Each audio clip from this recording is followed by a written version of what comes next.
Good evening and welcome to the Veda Siddha-Vetha webinar series. Today is the last Wednesday. So every last Wednesday, we would like to invite a youngster who has worked in ancient science and technology. So every month, we will have a teenager, a young, motivated student do a presentation. I appreciate if all the parents attend this to motivate them, the younger generation.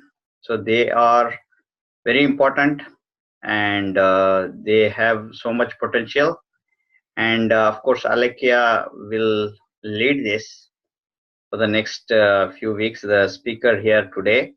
So I would like to invite Shrutika, who recently presented on pyramids, to introduce so Alekhya to all. Thank you. Alekhya is a chartered accountant with several years of experience in the areas of strategy and risk consulting, including operational and financial control reviews and business process improvement. She's also a kuchipudi dancer, connoisseur, and an enabler from Sensei and PSSM, where she is actively involved in conducting practical sessions with students to share the benefits of pyramid for self-empowerment, pyramids, harnessing energy, and vegetarianism for holistic living. Thank you. Thank you. You can, Alekhya, you can go ahead, please. Thank you so much for that lovely introduction. Thank you, Dr. Shan, for having me here to share the knowledge that I have gained through my own practical experiences. Hello, everyone. A very good evening. I'll begin sharing the presentation for the benefit of all.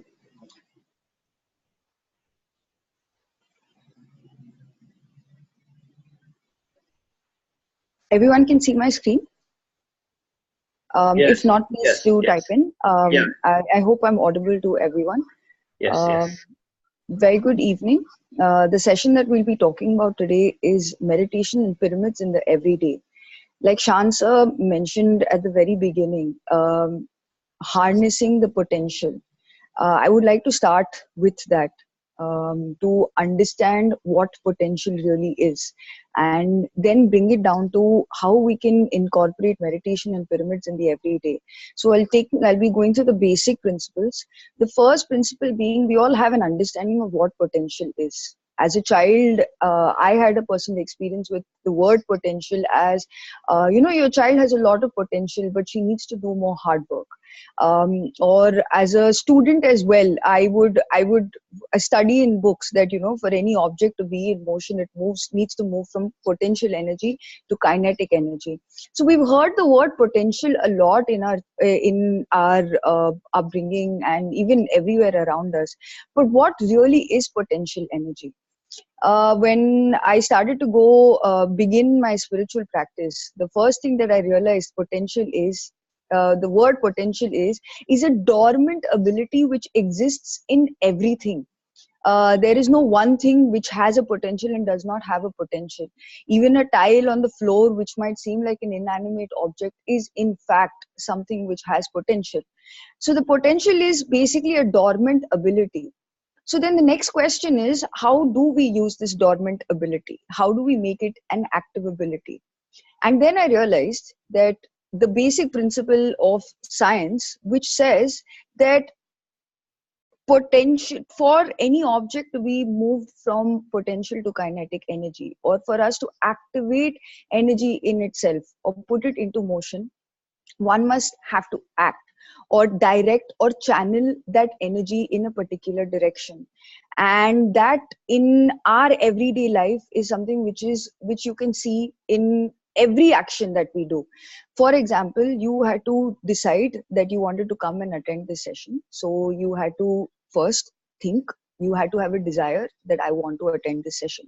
Bringing that desire into thought that yes, if the session is at 9 o'clock, I need to plan it. So the potential in that moment existed when you wanted to attend the session. And everything that led to that session and you attending the session now is what brought it into action. If this is something which is so simply used in our everyday activity, no matter what we do, this is what we do every day, that led me to thinking, then we have the potential to do whatever that we choose to do, whatever that we desire to do, whatever that we think that we can do. But what is it that restricts us or stops us from truly achieving 100% potential? Why is it that currently we are using only 2% of our DNA and not the complete range of the 12 helixes DNA that we have? That brings me to our first slide, which is that we are all bodily present in a moment, but mentally we are absent. At all given times, we are physically present in any situation, but we are mentally absent, which is simply what applies the first principle: where the attention goes, energy flows. All that we are, our physical, mental, and emotional bodies are simply energies, which are directed, the flow of which is directed by the attention that we put in it. If you are feeling sad, unhappy, and you direct your emotion to such thoughts of sad and unhappiness, then automatically your attention will go to such a place and it will keep on going in that direction until and unless you choose to bring that attention back. In the same way, you are physically present, you're attending a wonderful session, or you are out with your friends. You may be bodily present there, but 100% to be completely in the moment. That is when our body is present in a situation and our mind is present in a situation. Now, the reason I speak of this very simple thing of body being present and mind being present is that we can activate any potential, innate ability which lies within ourselves if we are able to direct the attention in that direction. I'll share my experience with you. I was a student when I first found out that I'm in front of my books, I'm attending the class, but I'm not mentally present in front of my class. So what would take me more than 2 hours or 1.5 hours to study took me much longer because I was bodily present, but I was not mentally present. Then the second thing that came to me, if everything is energy and where attention goes, energy flows, then I can direct my attention wherever I choose to. How is it that I can do that? So let me start with something really simple. Where do we first begin? Where do we first gain this energy from? If we are really energy beings, then where do we get this energy from? While some may say that food gives us energy, I can tell you this, that after lunchtime, when you have that lunch break and you eat your lunch, you don't feel energetic. You feel kind of lazy and lethargic because you want to just lie down for a bit and, probably catch a few 40 winks. But food is just what gives energy for our body, and that is very much required. But the food itself is being broken down by something which gives energy to this body. Now, every day in the night when we go to sleep and we wake up in the morning, somehow you feel refreshed. You will not have your parents or your elders telling you, eat more food. You'll be able to write your exam well. What they will tell you is get a good night's rest and you will be fresh in the morning to give your exam and you'll remember everything that you've done. So our elders already knew that there was something wonderful that happens in our sleep, which refreshes us and recharges us. Every day in the night when we go to sleep and we wake up in the morning, it might be a 6 to 8 hour period. There is a time slot in that dream sleep state where you're in deep sleep state, in your delta state, where you receive a lot of energy. where scientists have said that you go into a temporary coma state, temporary death state. And in that state, your mental body and your emotional body receives a lot of energy, which eventually gets passed on to your body when you wake up in the morning. And that is how the entire waking hours of your day, you are able to do work through your thoughts, words, and actions because of the energy gained in the night. Now, would it be practical for us every time when we realize that we have a potential to activate it, to direct our energy that we get in the night in that direction? It's not practically possible for us to go off to sleep every time that we think that we need to recharge ourselves. While the energy that we receive in the night is sufficient for some of the activities that we do in our everyday life, if you truly want to achieve your potential, you need to have a lot of energy and a lot of energy itself to direct your attention in that direction. So when we wake up in the morning, you think, oh, I got to go to school, or I have to go to work. And then you end up then you have to end up doing your routines. You go out, you meet people. So you use all the energy that you've received in the night in different thinking, in different thoughts that you've thought of, in different kind of words that you've used, and the different kind of actions that you've done in the given day. So when you really want energy to, be creative, experiment something new, or do out of the thinking, because you used up the 100% battery that you have to do a lot of your daily activities, you end up coming to 50% or 40% in your overall battery.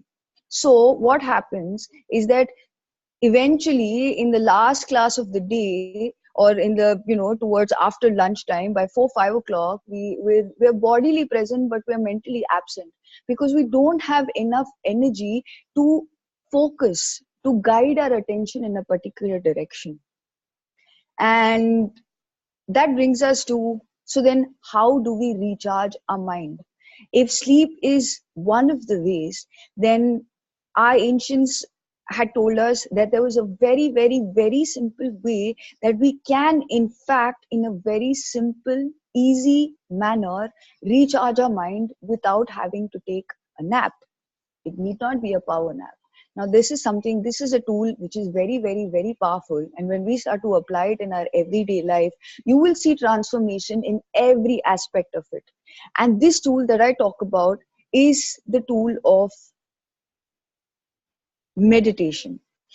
A lot of people have a preconceived notion about meditation as being something which is religious, something which is related to a godly figure or a human godly figure, or it has to do with an other person giving you diksha or a mantra or something external to you which you will have to add unto yourself. But that in fact is one aspect of this recharging. Energy exists everywhere. Energy is around us all the time. You yourself are energy. All you need to do is plug that into the right socket. Now, how do we plug that in? So now I will explain to you the science of energy of the physical body. The energy that you receive in the night, 80% of it is expended through the eyes. We spend 80% of the energy through our eyes, because what we see is what gets registered in our mind. And whether you are conscious of it or unconscious of it, it gets registered as an image in your subconscious mind. So when you are in your deep sleep state, even those 5 minutes of sleep sometimes become challenging because your mind is very active. So 80% of the energy that we receive in the night, we expend through our eyes. The remaining 10% are from the tips of our fingers and from the tips of our feet. So how do you recharge yourself? Now think of yourself as a battery, and your hands, your feet, and your eyes as the circuit points. When we close our eyes, we're closing the circuit in one part. When we cross our fingers, we close our circuit in the second part. When we cross our feet, which is very simply, if you're sitting on a chair, you can have with crossed feet. If you're sitting on a mattress or a floor, as I am, you can cross your feet as such, or extend them stretched with your legs crossed. and just close your eyes. So when you close your eyes, cross your fingers, cross your legs, you have now completed the circuit of energy transmutation. Now, how do you harness that energy? How do you charge yourself? You have to switch the button on. The switching the button on is to direct your attention to your natural breath. You don't have to take your breath in forceful manners. You do not have to chant any mantras. You just have to simply observe your natural breath. Now, here's the thing about the breath. If you see the word breath itself, it has everything. It has the word rate, it has the word heat, it has the word heart, and it has the word be in it. Your breath regulates your inner world. It regulates your hormonal reflexes, your hormonal releases. It regulates enough oxygen to every cell within your body, which breaks down the food in turn to give you energy to the body. The breath is the guide for the inner world. Your breath is the neutralizer for all your emotions. Your breath is your constant companion in your life. So you can do it anywhere. So meditation is not something which is something that you need to go out into the mountains or you have to find a retreat. Meditation is simply becoming one with your natural breath. And when we start to become one with our natural breath, slowly and steadily, every day, by training our mind, first thing that you start to uncover is that you can be bodily present and have enough energy in your mind to be mentally present as well. When you are bodily present and mentally present in every situation, you start to unleash the potential. All the infinite potential which exists in the moment will come to you because it already exists in the field of infinite possibilities. So what we can do now, for a very brief moment, is to do a short session of how we can do this. I'm going to play very light music. If you can just, sitting where you are, close your eyes, cross your fingers, cross your legs, and just observe your natural breath. Try this with try this with me for once, and you can practice this anytime, anywhere.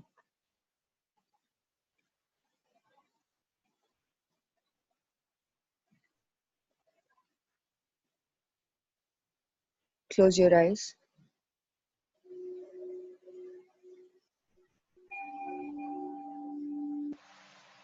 and just observe the flow of your natural breath.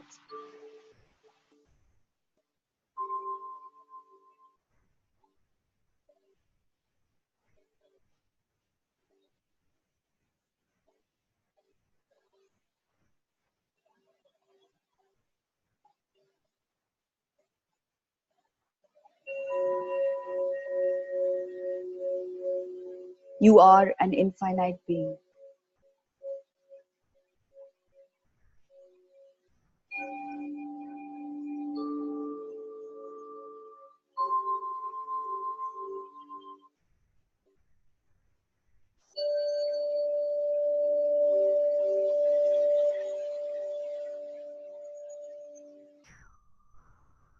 Observe your natural, soft, easy, simple, tranquil, tender, ever flowing breath.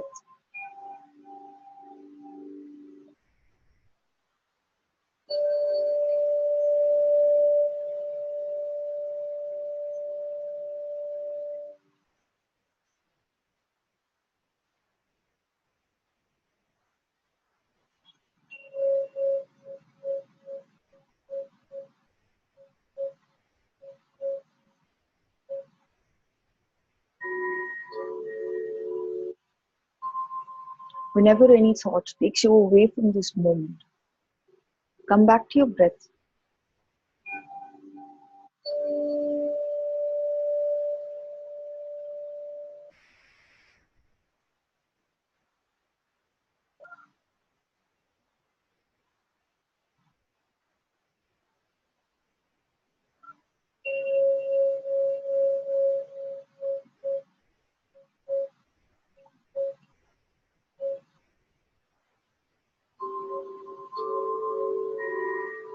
When we are with the breath, slowly and steadily,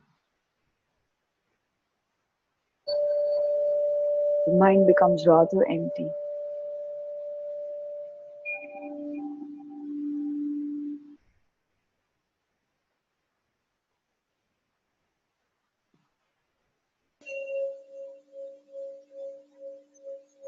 In such a state, a lot of cosmic energy is received.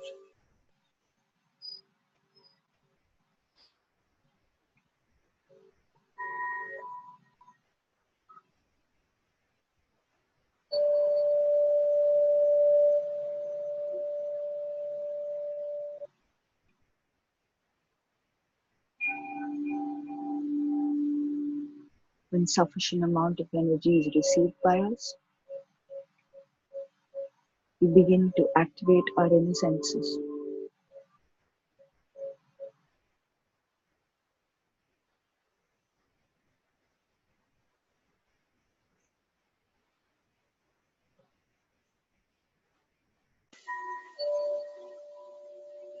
Just become one with your natural breath.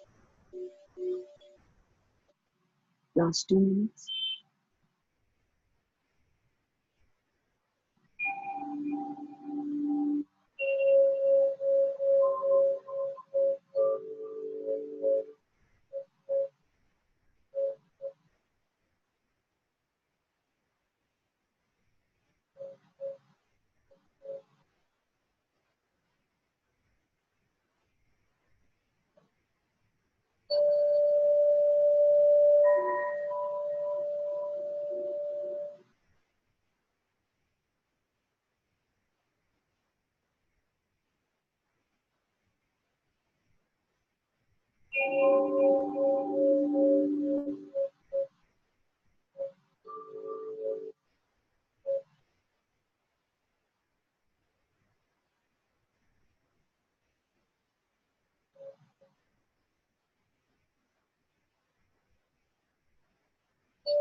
Last 10 seconds.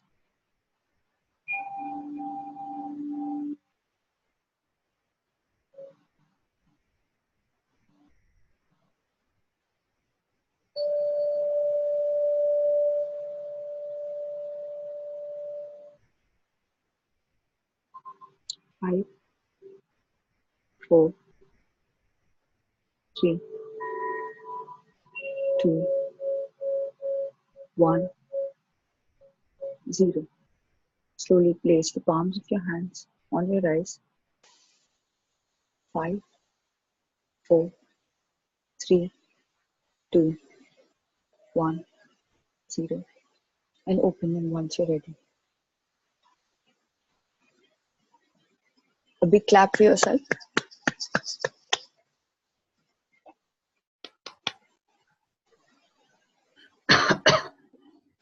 Once we're done with the session, I'd like to know what sort of experiences that we've all got for this very short 5 minutes. For those who were able to do this, it's that simple. We can recharge ourselves anytime, just connecting with the breath. Our breath brings us into the present moment. And when we are in the present moment, slowly and steadily, by training our mind to be in the present moment, you unleash the potential that already exists. That brings us to another aspect of the session that I wanted to share with you, which is that meditation is the simplest and easiest way to harness the cosmic energy, which is already existing everywhere. Another wonderful tool that we can use, and meditation being irreplaceable, everyone must meditate every day, minimum as per their age. So if you're 40 years, for 40 minutes, if you're 10 years, for 10 minutes, and if you're 100 years, for 100 minutes. But bare minimum you should do as per your age. Meditation has many benefits, but first I'd like to share about another tool which can help you harness that cosmic energy in a very simple way. And now I have practically tried this during my own studies, so I'd like to share that. I'm not sure how many people already know about pyramids, but there's a popular myth about pyramids, that pyramids were actually used by the mummies used by the ancient Egyptians to store mummies. What is a lesser known fact, and has been validated by a lot of scientists, is that these pyramids were in fact, the Egyptian pyramids were in fact used by the Egyptian civilization built around the Nile to produce electricity and to transmit all of that electricity using AC/DC current.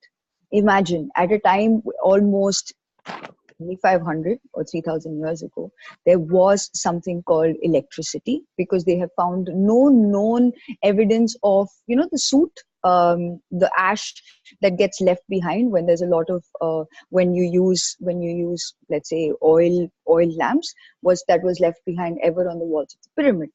Now, how exactly does a pyramid work? I've made several pyramids. The pyramid that I have in front of you is a pyramid that I had made a few years ago. I've covered with the material, which is, you can use any fabric. Pyramids are storehouses of energy. Like our body stores a lot of energy, our body, like the pyramid, is a storehouse of energy. Pyramids as well are storehouses of energy. Now, storehouses of energy simply means that it harnesses what actually exists. So what the pyramid does is similar to what a mic does. While you can speak and 10 people will be able to hear you, you are speaking, the potential for the voice already exists. What the pyramids in fact do is amplifies that energy. So you hold a mic and you're able to reach out to more people. You use a pyramid and it amplifies the energy that you receive. The process that the pyramid actually does is, at 1/3 of the height of the pyramid, there's a negative ionization process. Now, this process typically energizes a particle. Energizes simply means, I'm sure all of you understand that the electrons on the last circle actually gets highly magnetized. So the electrons are vibrating at a very high frequency, and there's a lot of transmission of energy. And since pyramids are already storehouses of energy, this transmission becomes very, very fast. Because of this property, a pyramid can be used for meditation, and it enables you to go into a thought-free state 3 times faster. In Russia, actually, there is a lot of experiments which are being done to use pyramids to energize their water and the immunization that they give to small babies for polio, TB, and things of that sort. Those known diseases that man has unleashed. And in India, I'm not sure if you know where Bangalore and Andhra Pradesh, Hyderabad, Kartal in Andhra Pradesh is, but there are pyramids which have been built for 5,000 people who can sit underneath it, not for the purpose of mummification, but in fact for the purpose of meditation itself. Now, I'd like to speak a little bit about how pyramids harness this energy and what angle these pyramids are built at.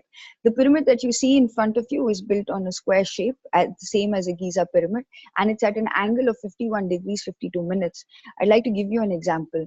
When you take any solid material and you pour it on the ground, so let's say cement or sand, or let's take sand. When we go to the beach and when we make natural, when the sand is not flat and we pour it on the ground, the shape that it takes is a conical shape. If you go to any religious monument structure, you will see that the last point of contact of that structure with the sky or the cosmos is very simply the conical shape.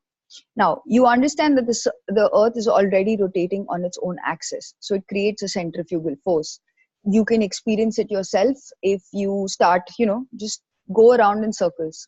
Stand at the same spot and go around in circles. At one point, you will feel an electric charge at the tips of your fingers and your feet, other than feeling dizzy, of course. And the second part is, not only is the earth rotating on its own axis, but it's also revolving around the sun. So there is a strong magnetic field along with the centrifugal force which gets created, which makes the earth highly energized.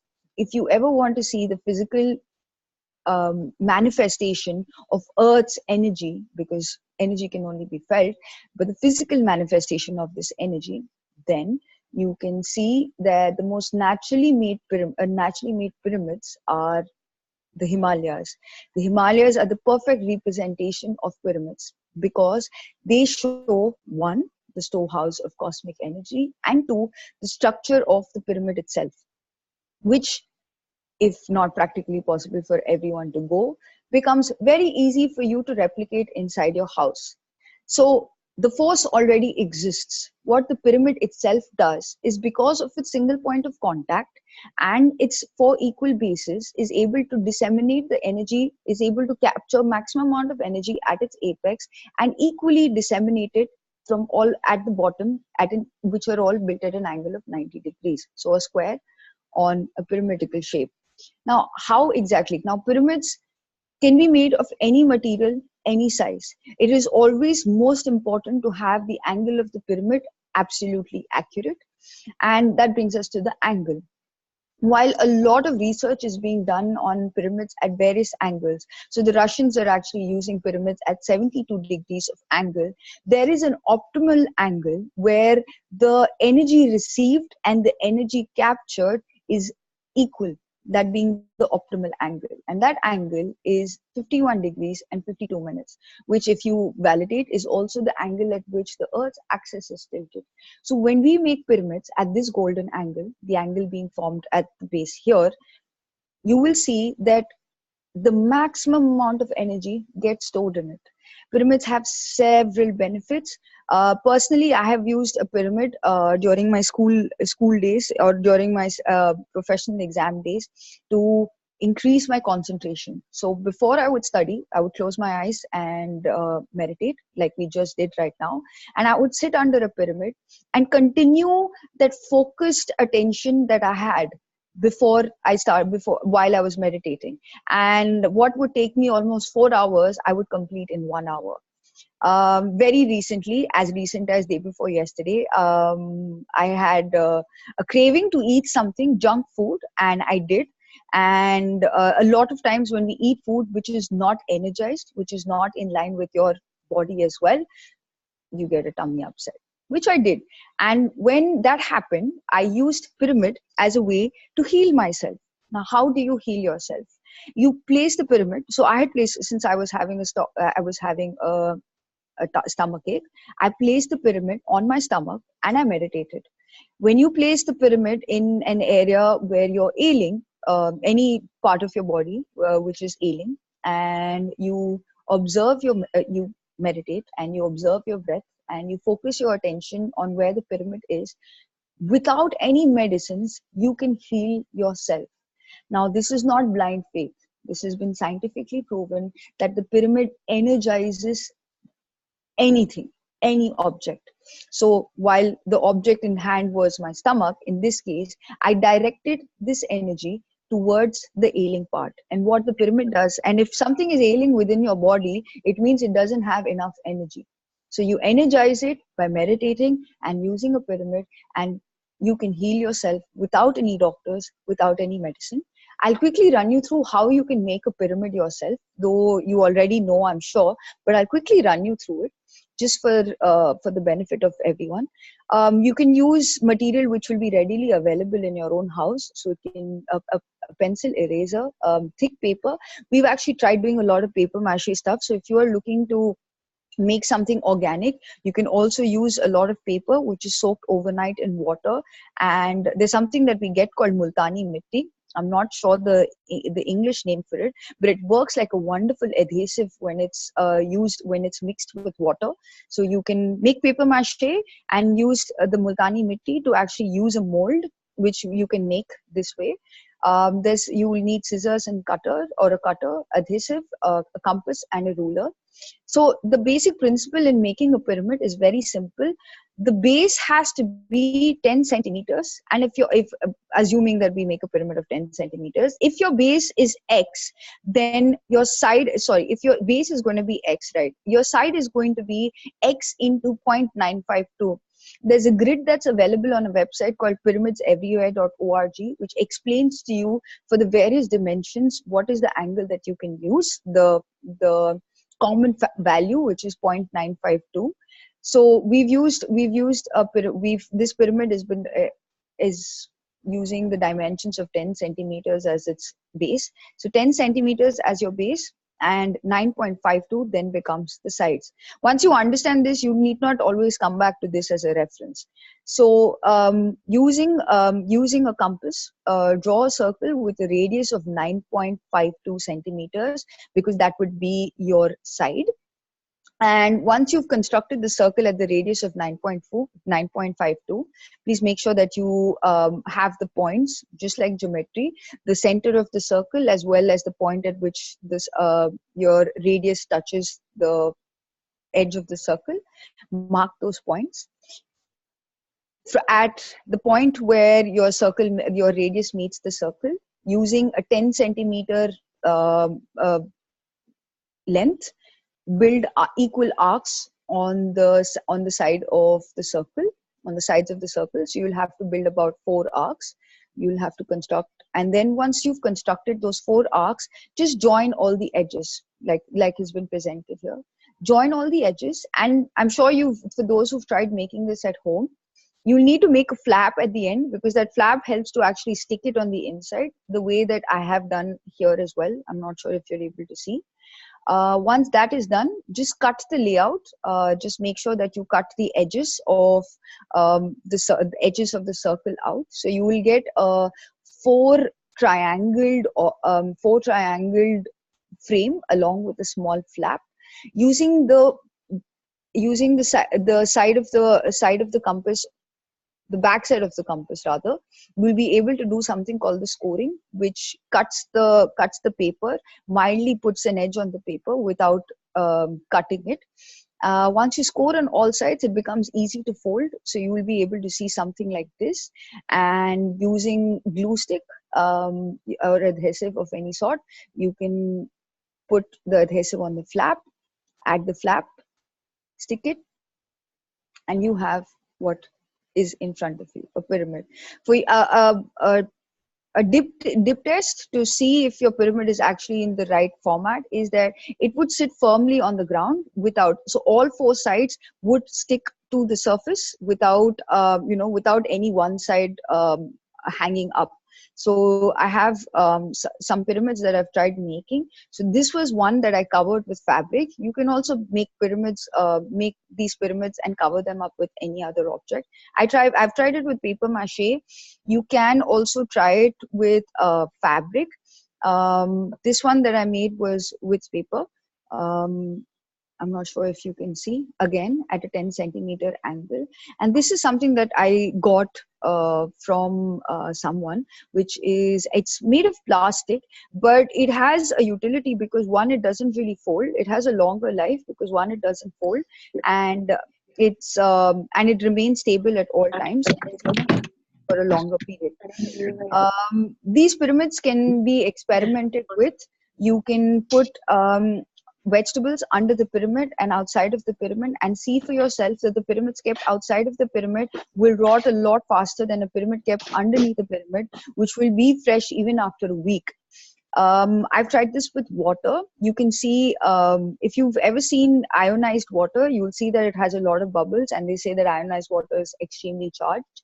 Place the pyramid on top of the water or any glass, and leave it overnight, and come back and see the water, and you'll see there are a lot of water bubbles, and that itself shows that the water itself is very energized. There is something called the dowsing effect. So you can use an object which works as a pendulum for you to observe the energy field of that particular object. So I tried that several times to see if the pyramid actually energizes objects. I've seen that a pyramid kept even on the back of a phone can reduce the concentration of, or rather concentrates the what you might call the radiation that goes out from the phone to one place itself. Now, why I share pyramids is, while popular myths, like I started, were known about pyramids as a way of storing, but pyramids in fact are very, very practically usable in our everyday. Nikola Tesla had actually made a very famous statement when he says, if you want to understand the secrets of the universe, you need to understand and see things from the point of view of energy, frequency, and vibration. If I'm not sure if I have more time to cover more topics, but I'd be more than happy to answer questions that you might have regarding the topics that we've shared. You can meditate anytime, anywhere, irrespective of the place, clothes that you're wearing, and the time. Meditation should be done bare minimum as per one's age. If you're, like I mentioned, if you're 10 years, you do it for 10 minutes. You should do meditation every day, and to see the benefits of it, because, for anything to become a habit, especially to training your mind, you need to give it at least 21 days to break an old habit, and remaining 20 days to establish a new habit. So if you meditate every day regularly for 40 days, you will begin to see the change.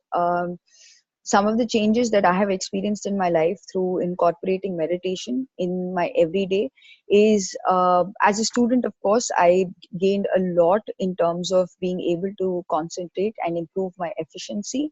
I also realized it gave me creative ideas. It helped. I was able to think more creatively because I was not crowded by thoughts of other people's inspirations, as well as my own blocks of, oh, can I do it, can I not do it. And that was also a very, very important thing that I learned and gained from meditation. Actually empowered me to see things in a completely different way, see things including myself.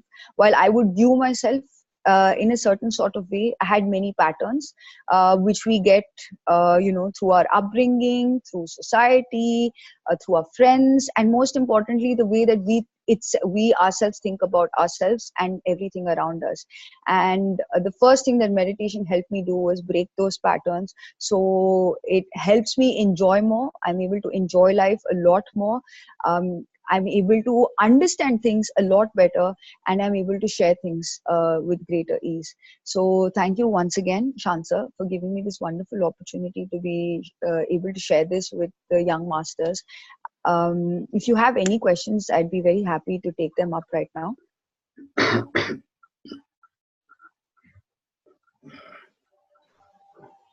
Any questions from youngsters? Wonderful presentation. We're really amazed to know great value of meditation as well as the pyramid structures. So I just wanted my son also to introduce himself. He made a pyramid earlier today. Oh, that's you have to come on video.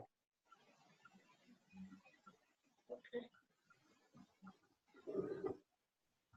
I make this pyramid. It's not perfect, but when I put it on the floor, there's like it doesn't come all the way down. It was a good start. We don't see him. We don't see him. Wonderful. Oh, you don't see him at all? Yeah.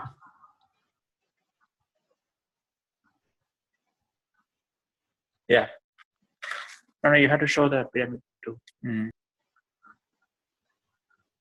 Alekhya, could you please come out of the Got it.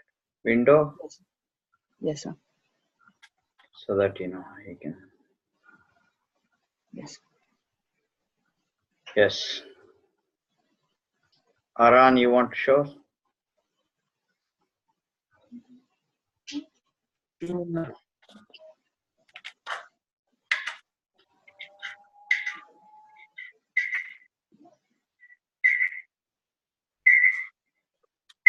You can't see still.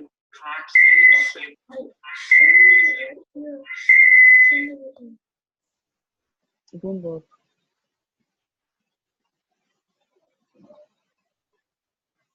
Yeah, this is the pyramid. Oh, that's wonderful. Oh, now we can see you. Does it stand on all fours? It does, but it has like a little gap between the paper and the floor. Oh, that's okay. That's all right. That's wonderful. Congratulations on your first pyramid. You can try different things on this. There's something called crop circles. If you're interested in finding out, you can find out what crop circles are, and you can draw those things on them. Okay. You can experiment with this as well. Okay. Yeah? Yeah. So try placing vegetables underneath this and outside and see what happens. Okay. Thanks. Thank you for sharing. Thank you for the thing.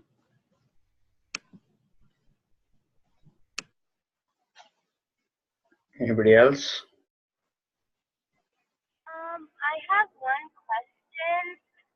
Do you make all the measurements on the paper mache and then construct your pyramid, or do you stick the paper mache on top of your paper pyramid after you're done with it? May I know your name, please? My name is Shrutika. Hi, Shrutika. Thank you for asking. So, to be very honest, when I try to make it with the paper mache, I actually used the plastic pyramid as a base. And I placed foil paper on top of it, and I used that as a base on which I made the paper mache. It's a good question. Can you make a paper mache pyramid without a base underneath it? I'm not sure. Maybe I can check and get back to you. But the one that I made it's upstairs. I don't have it with me to show you. The one that I made was, I used a plastic frame such as this. I placed foil on top of it so that, it becomes easier for me to remove it when the paper mache dries. And I just pasted the paper mache with my hand on it. So you take blobs of it and layer it as such. Oh, okay. Thank you. You're very welcome. Hi, Alekhya. This is Ashwini. I have a question for you from my son Advait. He's a little shy to ask this question. So he wants to know a little bit more details about the real pyramids in Egypt. What materials were they originally made up of, and the purpose. Okay, perfect. Sorry, I forget his Advait, right? Hi, Advait. Thank you for asking your question. Thank you, ma'am, for sharing. Advait, I don't know if you like reading books, but there is a book that I'd like to tell you about, which you should definitely get your hands on and read. And I'll tell you in very brief. It's called The Secret Power of Pyramids by an author called Ed Pettit and Bill Schultz. So, what were the pyramids actually for? Pyramids were actually a gift given to mankind for us to evolve. We think that, you are just this body, and every day when you wake up in the morning and you just have to go to school and you have to do your regular activities. But it's actually much more than that. You have the potential to do anything. So the ancients actually knew this. So they used pyramids as a way to showcase that. So a lot of times when we see a magician make things disappear, we thought, oh, that's magic. But pyramids, so our ancients showed us that magic was real. Now, what was the actual purpose of the pyramid? The Egyptian pyramids aren't the only pyramids. There was recently a pyramid that was discovered in Bosnia, which is about 20,000 years old. And these This pyramid was naturally made. So pyramids are actually used across various civilizations. Even the Incas and the Mayans used pyramids as a way, as a temple for their gods. What was the purpose of the pyramid? Every pyramid that has been constructed has had different purposes. The one that I heard about and I've read in I've heard in documentaries and various books that I've read is that these pyramids were actually used to conduct electricity and transmit that electricity throughout the civilization that was built around it. So if you know about the Egyptian civilization, the Egyptian pyramids are very close to the river Nile, which is the end point in Cairo itself. And if you go underneath the pyramid, and if you ever get a chance, you'll see that there's at the top of the pyramid, they actually use gold, which is a wonderful conductor of electricity. And at the bottom, you'll see that the river Nile flows.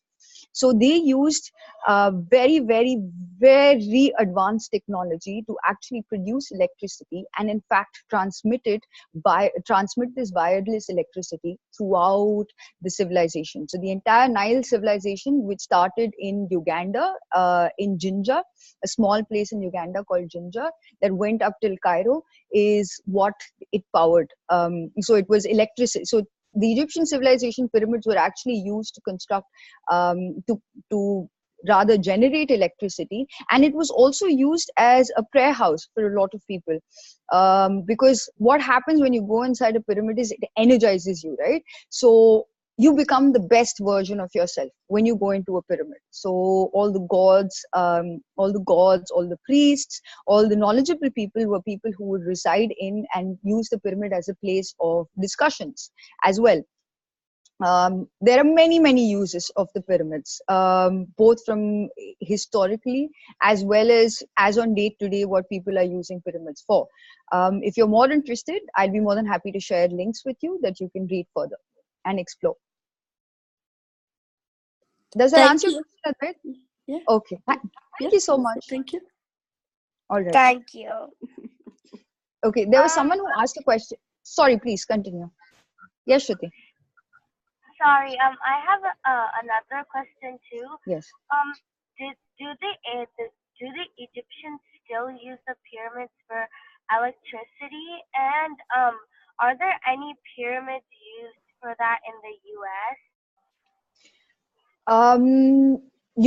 There was, if you know about Nikola Tesla, you should read up about it. He used pyramids as a way to get inspired to build the Wardenclyffe plant, Wardenclyffe Tower, which was at his time in the 18th century a pioneer to actually transmit electricity without the use of wires, hence wireless electricity. However, currently the pyramids, this ancient science, has not been actively promoted or used by a lot of people, and hence I am not personally aware whether someone is using these pyramids for generating electricity. I'm quite sure that the Egyptians are not using it to generate electricity, but slowly and steadily with youngsters like you and me, we can do our experiments and show to the world that we can have free energy and clean energy. There's one pyramid in small one in Chicago. Wow, that's wonderful. It's it's a little smaller version, so it's owned by a person. You can go visit that if you want. So I just I think there's also your dad knows.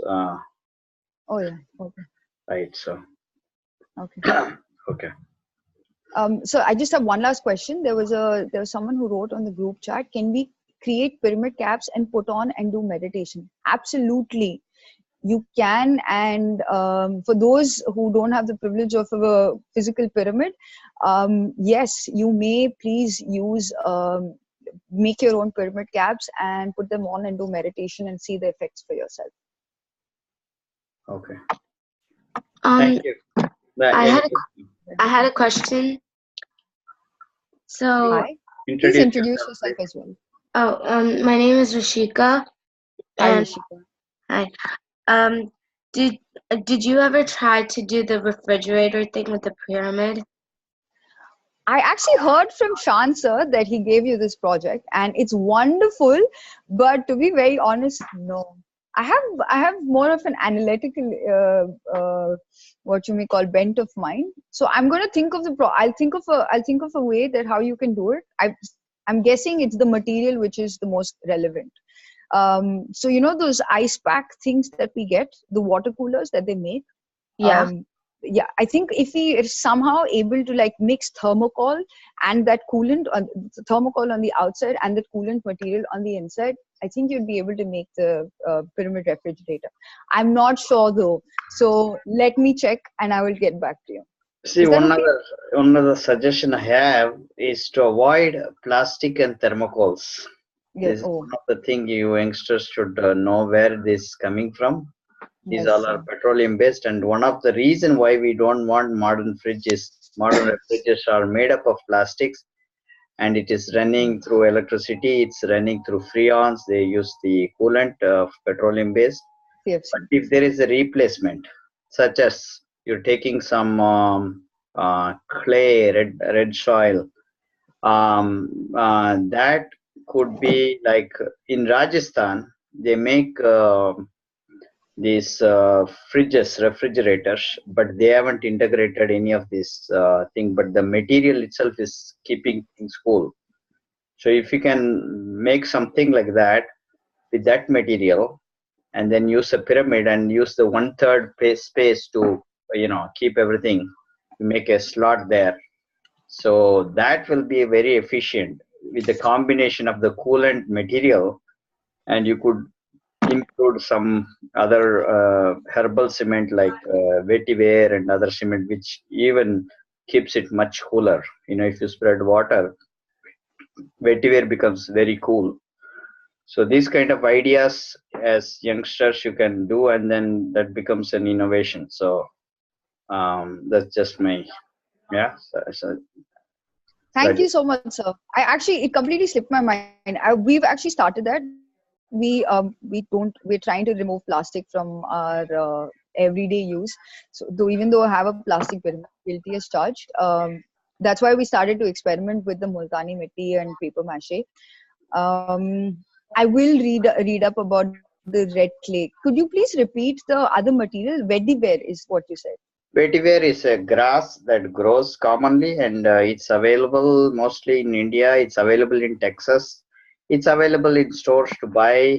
Also, that can, if you powderized it and then you mix with the cement, the clay, it becomes an herbal cement, and it has cooling properties. It can Okay. keep things cooler. If you splash some water, it's aromatic also. So it's very Ayurvedic, and it has health benefits. So that way you can make a very good refrigerator out of it. It's an innovative idea by throwing it up. So Wonderful. yeah. Thank you for asking such a good question, Rishika. Okay. Yeah, actually, I have one more. It's Yeah. about the same thing. So you could use anything. I mean, like, can you refrigerate anything? Anything. As Like, long as you have the angle right. So you need to understand it's the structure which holds all the energy, right? So if you have the apex and you have the angle right, it will do its job. The principle remains the same for all things. It will energize. So you can. So in my house we curdle milk, so we do not use refrigeration to curdle. So once the milk is been, my mom starts the process of curdling the milk. She leaves it under the pyramid. It does its job. All the vegetables that we get from the supermarket are actually stored using a pyramid. Because a lot of times these days they use a lot of chemicals in their food, so there's not a lot of energy in that vegetable. So you can use a pyramid to energize it as well as store it. It literally can be used for everything. okay. Okay, thanks. Thank you. Okay. Thank you all. Thank you for this wonderful talk. And Alekhya, you're going to lead this session from next week onwards. There will be a bunch of potential, speakers. that you can bring, and then we'll I will also let you know. And the next speaker could be Ritisha. Is Ritisha here by any chance? So could be Ritisha. She did experiments on breathing exercise. She monitored everything, and how the breath. So she's in fact publishing papers. She submitted couple of papers in with Harvard. So Ritisha is very young. She's just 11th Yeah, I'm here. grade. Ritisha, yeah, you share, please. Ritisha, can you share a couple of minutes? Introduce yourself. So next week, next not next week, but end of the every month we can have one session, for you. Okay. Well, my name is Ritisha. I'm a junior in California, and I worked on a research project looking at using various breathing methods, including pranayama, and using deep breathing, and then combining pranayama with an app that I coded for Android phones, and looking at how those methods compared in terms of like experimenting with students and seeing what worked better to reduce their anxiety in school. And I also did a statistical study looking at the rate of test anxiety among students in different countries like Malaysia, India, Singapore, Ireland, and America. And so now I'm working with Dr. Sean to publish a paper on that research. And at the same time, I'm doing more research on breathing and stress right now. It's wonderful. Congratulations. Thank you. Right. So you can start writing. Everybody, like youngsters, if you want to write, you can start to publish review papers. And if you wanted to do research, we help. And the summer, we also we are opening now a research fund for exclusively. It's a stipend for the kids who wanted to do research and publish. So summer stipend will be available for doing research on ancient science. So I just wanted to announce that here. And the other, I just want to make general announcement. So wonderful, Alekhya. So it's very motivating, and hope you will be bringing other motivational speakers, and we to have a lot of people who already published through Siddha-Vetha. A bunch of people in different areas, they can also give a talk. And then we are inviting anything ancient science and knowledge, this kind of conscious subjects are welcome. And so youngsters, we can give a group for maybe teenage up to like college, so that kind of a group. So you can lead them, train them. And if there are even this is extending, then we can have a parallel session or some other day, but right now once in a month, we can have one speaker. The last Wednesday of every month you can have.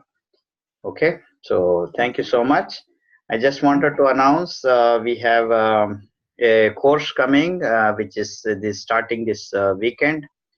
And the course is about knowing the Nadi astrology and palmistry, medical applications of palmistry, and connection to astronomy. And if you are really interested, you please, I would strongly suggest you to take this course. And you can get a lot of benefit by knowing through what kind of disease you can have in the future. You can prevent that at earlier stage. And because these rays, whatever you have in your the lines keep changing because of our thought process. If you're in a present, it really doesn't matter, but the present is your future. So knowing your future is not bad at all, because only human beings can know the what time is. So animals don't bother about what yesterday was and tomorrow. Human beings do. So it is okay to know your future, but you can always change. So and so much science is in-depth science is there. And the second thing I we're having a webinar this weekend in New Jersey area. People who wanted to attend a webinar, it's one is a free webinar at 2 to 5, organized by the Integral Yoga Foundation. So that is one, and another it's in Princeton happening, and then the TV Asia is covering 9:30 to 9:30 to 1:30 to 12:30 in the Saturday afternoon. Sunday afternoon, Sunday morning. TV Asia, we have a program on vision management. You can naturally remove glasses by attending this course, and many of them have successfully removed their glasses. Many students. So now we are conducting research both in Manipal University and with Harvard and with Brown. So we are trying to publish those papers too. So so a lot of things are involved. So you get engaged, be with Siddha-Vetha to get updated. So thank you all, and thank you, Alekhya, for the wonderful talk. Thank you, sir. Okay, thank you. Bye. Have a good evening, everyone. Good evening.